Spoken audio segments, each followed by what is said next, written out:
анвори дониш нашрияи донишгоҳи давлатии Кӯлоб ба номи Абу Абдуллоҳи Рӯдакӣ буда аз 1 сентябри соли 1994 нашр мешавад. рӯзнома бо ташаббус ва дастгирии ректори ҳамонвақтаинаи донишгоҳ академик Самардин Каримов таъсис ёфтааст. Он дар Вазорати матбуот ва ахбори Ҷумҳурии Тоҷикистон, ҳоло Вазорати фарҳанги Ҷумҳурии Тоҷикистон, таҳти рақами 285 аз 14 марти соли 1994 ба қайд гирифта шуда, шумораи якуми он 1 сентябри соли 1994 ба таб расидааст. мақсад ва вазифаҳои рӯзнома дар барнома ва ойнномаи он чунин аст: тарғибу ташвиқи илму маърифат, инъикоси рӯйдодҳои муҳим дар ҳаёти иқтисодӣ ва иҷтимоии донишгоҳ, пойдор гардонидани дӯстии ҷавонони гуногунмиллат, ҳимояи манфиатҳои ҳукумати конститутсионии Тоҷикистон ва тарғиби комёбиҳои илми дунё. ҳамасола 11 март ҳамчун рӯзи матбуот ҷашн гирифта мешавад. ин аз он сарчашма мегирад ки 11 марти соли 1912 нахустин рӯзномаи тоҷикӣ Бухорои Шариф рӯи нашрро дид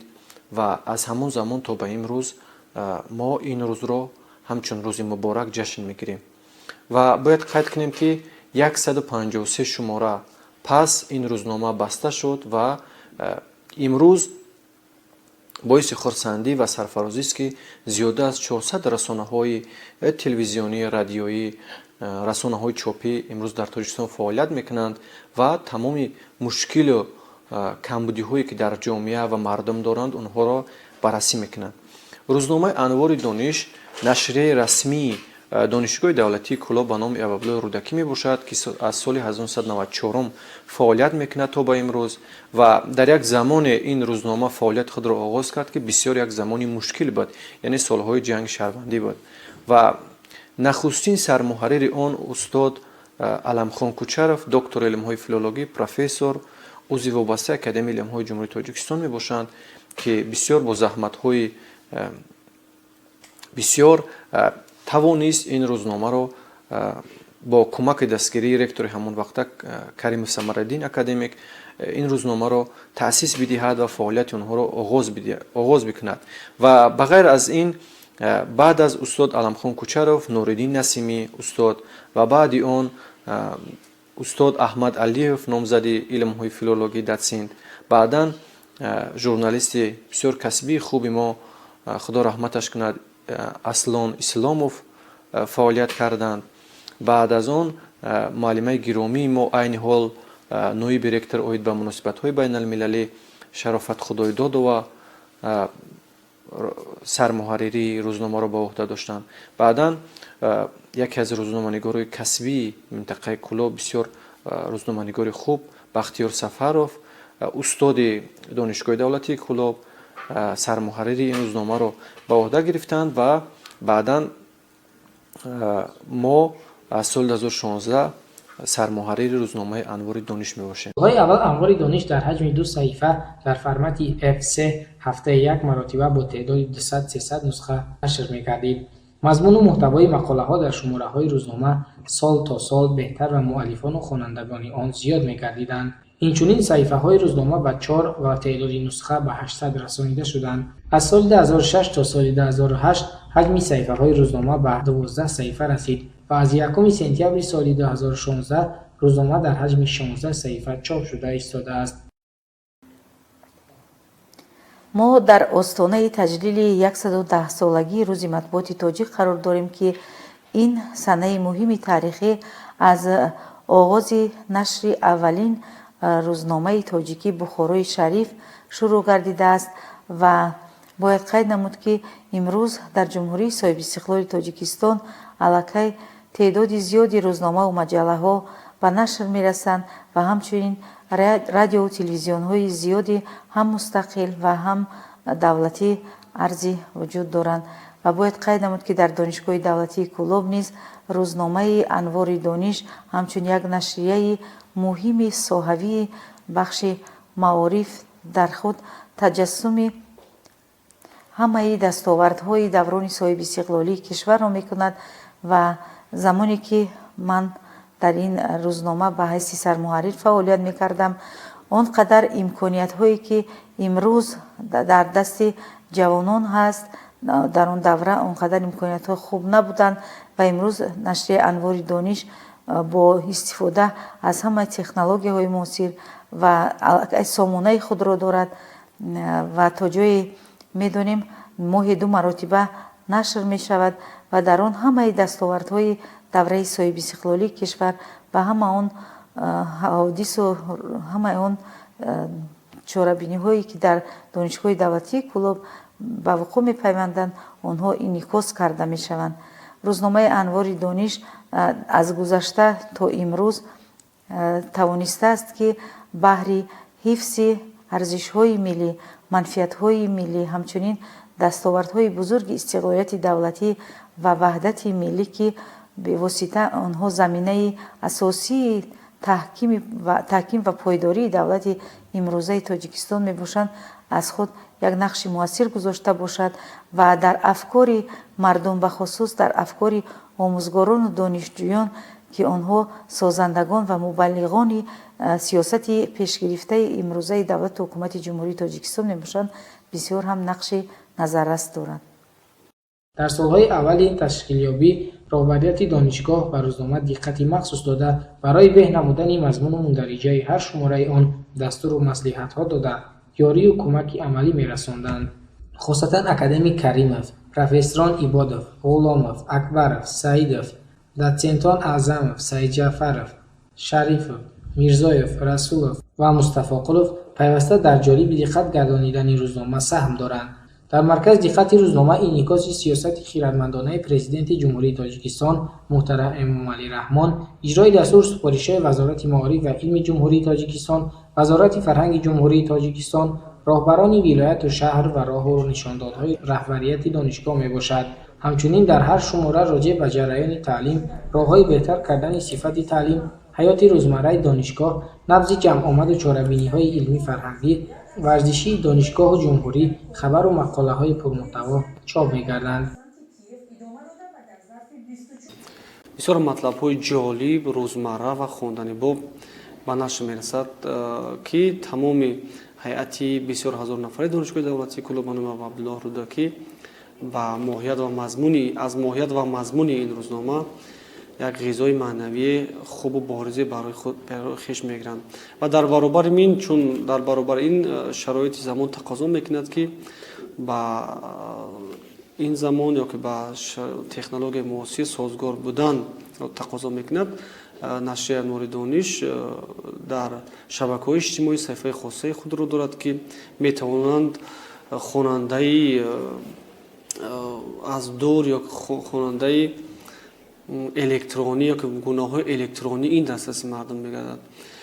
ва дар баробари ин боз сомонаи хоса ё ки сомонаи вижаи худро низ доро аст ки дар фазои маҷозӣ ё ки фазои иттилоотӣ низ мавқеи нашрия бисёрам созгору мустаҳкам гардидааст. ман ба ҳайси яке аз хонандаҳои воқеӣ ва дӯстдоштаи ин нашрия барои ба хотире ки дар фазои иттилоотӣ махсусан дар қисмати ҷанубии кишвар ҳамун халои иттилоотиро ин то аз мавқеи будагии худ ё аз мавқеи қаблии худ пурра ва устувору мустаҳкамтар гардонидааст. анвори дониш ҷавононро дар рӯҳияи ғояҳои пешқадами демократӣ тарбия намуда дар кори рушду нумӯи таълиму тарбияи онҳо ёрии бузург мерасонад. рӯзнома тарғибгари рӯҳияи дӯстӣ, ҳамраҳӣ ва тафоҳум буда барои ривоҷ додан ва мустаҳкам намудани ваҳдати миллӣ, риоя намудани анъана, расму оин ва ҷашну маросимҳои миллии мардуми тоҷик дар байни ҷавонон нақши муҳим дорад. ҷавононе ки майл ба камоли бадеъ ва шеърнависӣ доранд, маҳз навиштаҳои навқаламонаи худро дар рӯзномаи анвори дониш ба чоп мерасонанд. як зумра шоирону адибони донишгоҳ маҳорати шеъргӯии худро дар рӯзномаи анвори дониш сайқал додаанд. боиси хурсандӣ аст ки бо ба даст овардани соҳибистиқлолии ҷумҳурии Тоҷикистон дар кишвари мо рӯзномаҳои соҳавӣ низ ба фаъолият шурӯъ карданд. аз ҷумла ҳар як вазорат, идора ва муассиса барои худ имрӯз рӯзнома дорад. рӯзномаи анвори дониш аз қабили рӯзномаҳои муассисавие аст ки дар донишгоҳи давлатии Кӯлоб тӯли солҳои зиёд аст ки фаъолият мекунад ва метавон гуфт ки ин рӯзнома дар омода кардани журналистон سهم نظررس دارد. همچنین میتواند که دانشجویان نوشته های شاگردانه خودشان را به این روزنامه بیارند و فعالیت نخستین ایجادی خود را از این روزنامه شروع کنند. روزنامه انوار دانش امروز یک مکتب بزرگ آماده نمودن کادرهای ژورنالیستی در دانشگاه دولتی کلوب است و روزهای اخیر این روزنامه باز هم فعالیتش را پرثمر به راه مانده است. در شبکه‌های اجتماعی فعال است، در سامانه خود را دارد، سامانه‌اش بسیار فعال است و من بسیار خرسند میشم که هر هفته وقتی که روزنامه نشر می شود در آنجا ستون مؤلفی سرمحرر روزنامه دیده می شود که این یکی از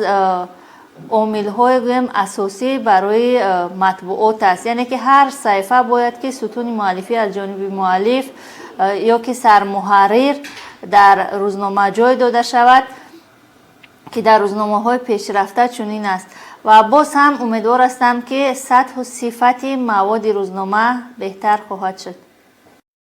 در انوار دانش 7 نفر استادان دانشگاه به حیث محرر کار کردند که آنها دکتر علم‌های فیلولوژی پروفسور علمخان کوچرف، نامزدی علم‌های فیلولوژی احمد علیف، روزنامه‌نگار اصلان اسلاموف، نامزد علم‌های فیلولوژی شرافت خدایداد و معلم کلان کافدرای ژورنالیستیکا عضو اتفاق ژورنالیستان تاجیکستان بختیار سفرов و از 1 سپتامبر سال 2016 تا این جانب نامزدی علم‌های فیلولوژی معلم کلان کافدرای زبان تاجیکی عضو اتفاق ژورنالیستان تاجیکستان جهانگیرشاه رستمشاه سرمحرر این روزنامه را به عهده دارند. قید کردن به مورد است که در مکتب ژورنالیستیکای روزنامه انوار دانش ژورنالیستان بسیار حرفه‌ای به میدان برآمدند و این میدانی است که دانشجویان را میتواند جلب کند و به منبرهای بلند برده برساند و البته ما زمانی که همچون سرمحرر در اینجا انتخاب شدیم کوشش کردیم تا فعالیت گسترده در این ساحه سازمان بدهیم و ما دو صفحه را عنوان گذاری کردیم منبر دانشجو که تمام دانشجویان مقاله های خود را در آن صفحه های خود نشر میکنند و قید کردن به مورد است که تنها در سال 2021 899 مقاله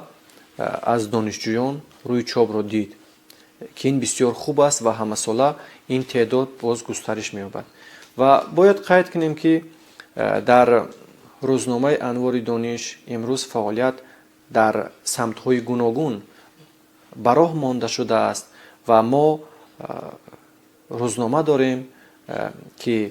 از 16 صفحه عبارت است و در یک ماه 2 مرتبه با تعداد 6000 چاپ می شود. همچنین سال 2021 سامانه رسمی این روزنامه را تأسیس دادیم و بغیر از این در شبکه‌های اجتماعی فعالیت خوب دارد. این چنین یوتیوب کانال خودش را دارد با همین نام که تمام اون چاره‌بینی‌هایی که در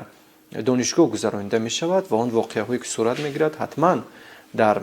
یوتیوب کانال نوارهای آن با صفت خیلی خوب و عالی گذاشته می شود. و در آخر می خواهم تمام قلم به دستان تمام روزنامه‌نگاران را بخشیده به روز مطبوعات تاجیک صمیمانه تبریک گفته در کارهایشان برای کامیابی را خواهان هستم. عین حال در هیئت کارمندان انوار دانش محرر، کاتب مسئول، حروفچین، صحیفه‌بند و محاسب کار و فعالیت می‌نمایند. انوار دانش یکی از نشریه‌های دوست داشته‌ترین هیئت استادان و دانشجویان دانشگاه دولتی کلاب به نام ابو عبدالله رودکی محسوب می‌شود.